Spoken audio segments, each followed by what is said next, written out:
What's up, guys? It's Drew here. I am making a quick video, real quick, to talk about something that was brought up. UMK3 Plus Public Beta 1 has been out since September of 2019, so I think we're looking at just a little bit over a year and a half since it's come out. And a bug was found under a very specific set of circumstances. So what I'm going to do is I'm going to play the video clip. Shout out to Biggs for finding it and bringing it to my attention. I'm just going to go ahead and play the clip, and if you don't actually see what happens, I'll tell you what happens. So we got robot smoke going invisible, air throw, kicking around. Oh, all right. So let's view it one more time. Robot smoke goes invisible, throws human smoke around, keeps hitting human smoke, hasn't been hit, and he comes back visible. So that obviously is a bug, and that stemmed from the initial fix of UMK3 revision 1.2. And what happened in 1.2 was, say you are robot smoke here, you go invisible, you both jump up in the air, human smoke throws robot smoke, and human smoke is still, or robot smoke is still invisible.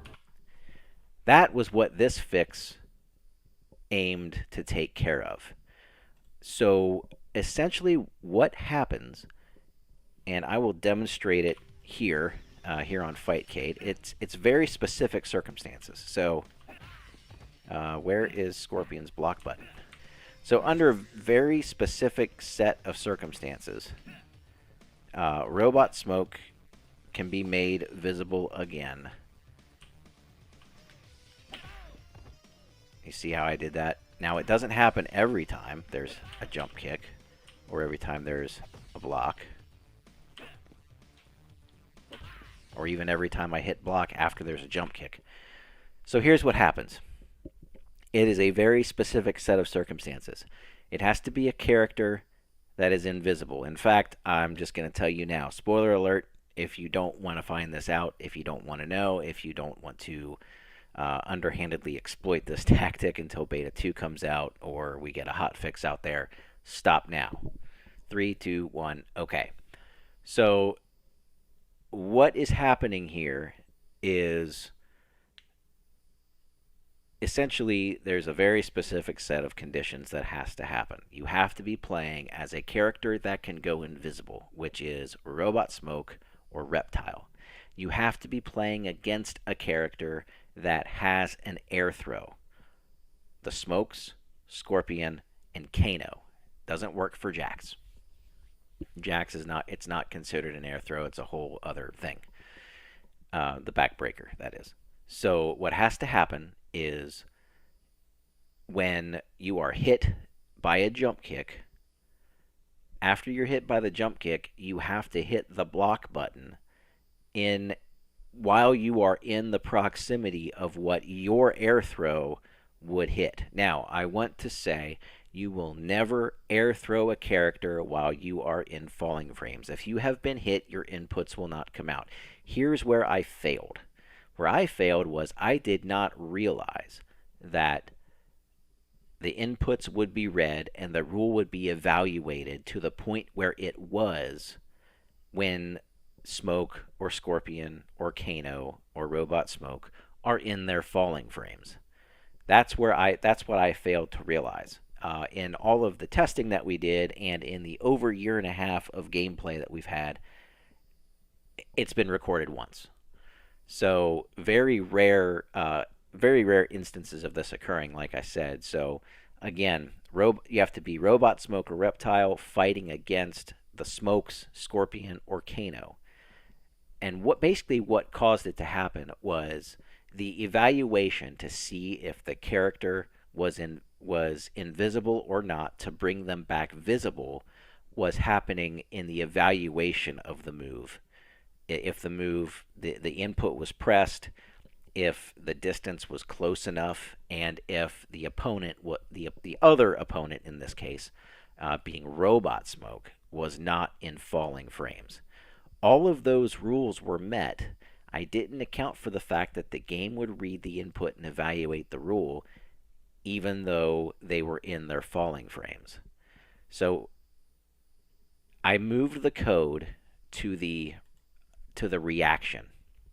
So the reaction to bring the character back visible, or I'm sorry, the air throw to bring them back to visible is now done in the reaction of the air throw. It's not done in the rules leading up, the evaluation leading up to the air throw. It's not saying, okay, you're in, everything is working right, everything is correct, you're able to do the air throw, let's bring them back visible and then perform the air throw. No, that's what I did, and that was wrong.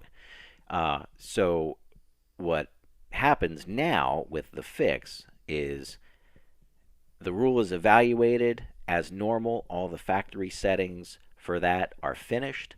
And then in the reaction, it says, okay, we're throwing them now. Are they invisible? If so, let's make them visible. So in a nutshell, that's how it's fixed. In fact, I'm even going to show you the code for how I did it. So these were the rules, and the factory 1.2 code is back in all of these. And these are the reaction routines for all of the attacks that brought characters back, that would leave characters invisible in 1.2. Lose bite kick, Robo Smoke's air throw, Cyrax's command grab, Kano's air throw, Jax's gotcha grab, Kano's lunch money grab, and Human Smoke and Scorpion's air throw. So the Jax gotcha grab, it used to be that it wouldn't bring you back to visible until the last hit. Now it brings you back visible on the grab. So, but that's it in a nutshell. All of the rules and the evaluations leading up to the move after the input are back to factory, and all the visibility checks are done in the reaction to the move as they should have been. So I will demonstrate quickly here. I will go invisible. All right. He's still invisible. Trying to block right after I'm hit. It's not happening because it can't. And now we will go and throw, and Smoke comes back to visible. So that is it in a nutshell, guys. I can't believe it took this long to find. And let me just say that it was a surprise to me as much as it was a surprise to anybody else that might be watching this. You go to fix a factory error where characters are damaged, they're thrown, and sometimes they're kicked across the screen and they stay invisible. You do some code to bring them back to visible like they should have been from the beginning. And, sometimes things take a couple years to find. Back in the day, in the arcade days, there were some things that I don't think that the developers looked down the road 25 years and thought to themselves, we better make sure that we're good on this because they're going to be picking apart our code trying to improve this game and talking about how lazy we are, when in fact they were probably just rushed. But anyway, that's what happened. I fixed it, and I caused another slight bug under very, very, very specific circumstances, but that has been addressed, and it has been fixed. Thanks, guys, for watching. Appreciate your time, and take care.